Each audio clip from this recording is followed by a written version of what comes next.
9:10. Now with Cards Wire, USA Today. Howard Balzer now on Rocket Manooch with Jimmy B. So when are we going to see you on the USA Today? You got how many stories, or what's the best time to catch you on there? Well, the one thing about this website, this gig, is that there's a lot more stories in quantity than at my previous stop.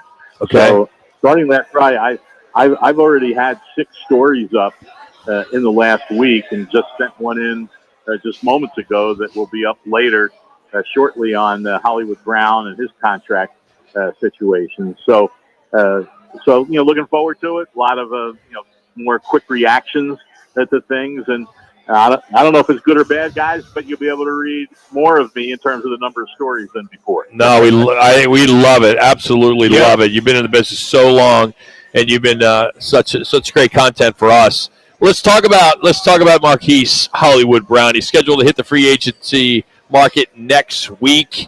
Do you think there'll be a lot of action on him?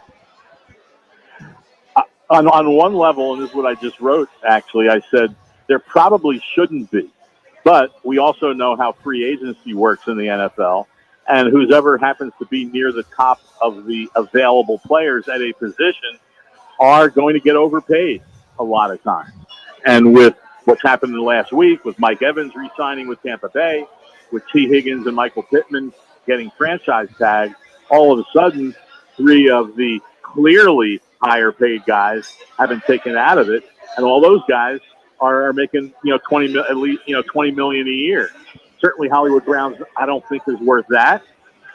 But let's remember, a couple of years ago, we saw Christian Kirk get a 4-year contract at $18 million a year. So it's really unknown. A lot of people think there's going to be a huge market for him because there's not that many really top-level receivers available. Of course, the flip side is he's missed 8 games over the last 2 seasons, and the injuries obviously affected him. He's only averaged, 10.9 yards per reception in his 2 seasons with the Cardinals. I know he would like to be here, but I don't think the Cardinals are going to make him a huge offer. I think now, if there's not any big offers for him, I think it would make sense to come back to the Cardinals on, let's say, a 1-year deal worth, whatever, around $13 million, which he made last year.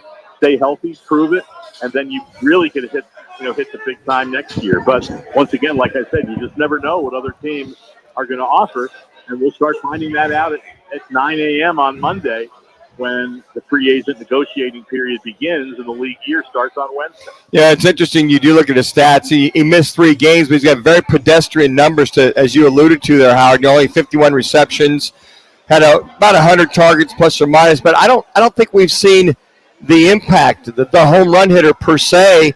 He's been more of a line drive hitter, more so than the Suns expected, I would believe. Than the Cardinals. No, I think that's true. And I think part of it, realistically, let's look at that. He's played 26 games with the Cardinals, and only 12 have been with Kyler Murray at quarterback.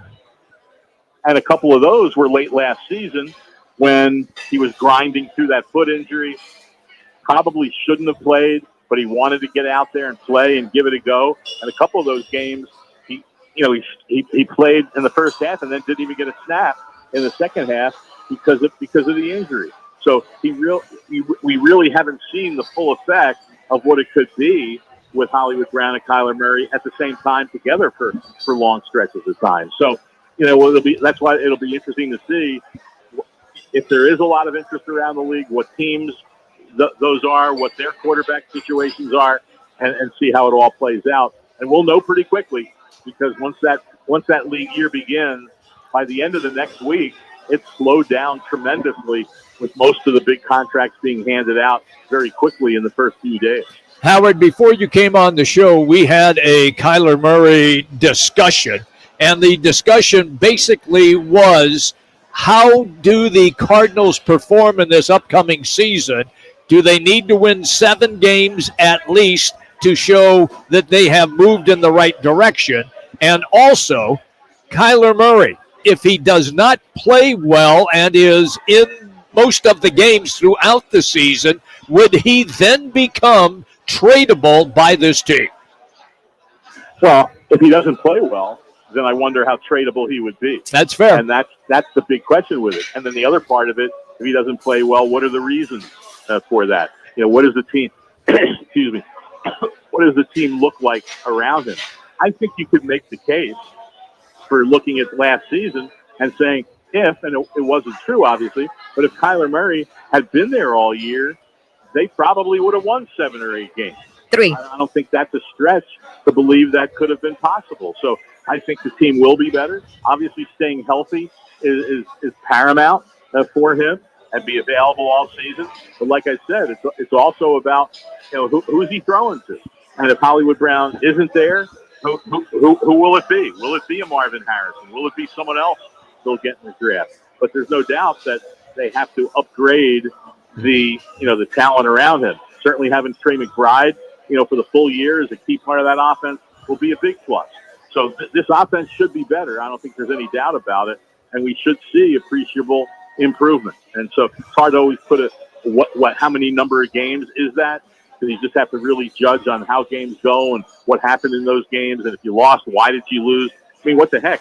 They might not be in position to get Marvin Harrison in this draft if Matt Prater had kicked the field goal at the end of the Seattle game, and they had won a game that was right there for them, to win. So there's so many factors that go into it. But like I said, I expect this team to be better, but a key will be how they improve, the offense around them. Now, my last one, they did a lot of defensive secondary guys cut. You had Brown signed in Chicago for like $1 gazillion.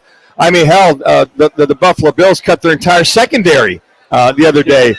Looking at all of the defensive backs being released, big bucks, do you believe that Monty Ossenfort and his staff have got some eyes on some of those guys to add? Obviously not at the market price those guys may want, but is there going to be some kind of inkling toward looking at all these guys that are now free on the market? Yeah, I think they'll look and evaluate everyone, whether they're going to become free agents next week or whether they were cut by other teams. And you always have to be a little careful there because a lot of guys who have been cut by other teams, they expect another payday. A lot of times they're up there in years, and you don't want to start getting – you like to have experience on your roster. 1. But it sure looks like what this team's main goal is just continuing to build through the draft and get as many young players in that come in and compete. So I think my sense is they'll be a little more active. Well, they were active last year in free agency, but nobody got more than a 1 or 2 year contract. So I think they might go after maybe a couple of targets who are younger players, more in the 24, 25-year-old range than the 29, 30-year-old range, and try to improve the team that way in addition to what they're able to add in the draft. So what their approach is next week, I think, is going to be very intriguing to see, and to see what they come up with in this, when it all begins, when it all starts going crazy on Monday, because we'll start, even though the league year doesn't start till Wednesday, we'll start hearing about contract agreements very early on Monday and going into the next 2 days. They can't sign officially until, Wednesday afternoon, but you can reach agreements. And we're going to see a whole lot of that when that negotiating period starts on Monday morning. Great stuff as always. Congrats again on Cards Wire at the USA Today. Awesome stuff. The more stories you can write, the better for us. So thank you so much. Have a great weekend, Howard. You got it. And you can also follow him on Twitter, @HBalzer721.